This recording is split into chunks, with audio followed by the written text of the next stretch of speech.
This is Dan Peters again. We're going to continue with background and a little more information about the structure and the church itself. As I mentioned earlier, the congregation for this church, or for this congregation that was in this area south of Manning, was formed in 1881.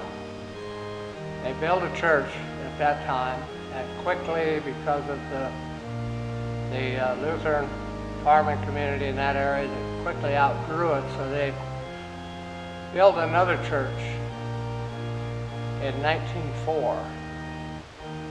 And in 1904, they built one that looked just about exactly like this one. It's my understanding that it was the same floor plan, very similar contents.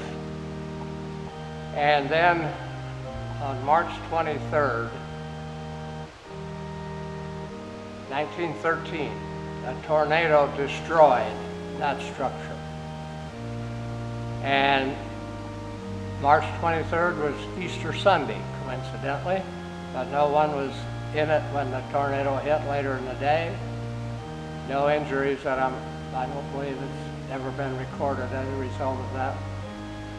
There's a picture on the wall back there that shows that church scattered around the area after the tornado destroyed it. And so in March they began building their new church, which was this one, the new building. And in October 1913, they dedicated this building. I've been unable to find the background or the history of that, but it's almost incomprehensible to me that in 1913, with I'm sure a lot of volunteers and farmers in that area, it was their church,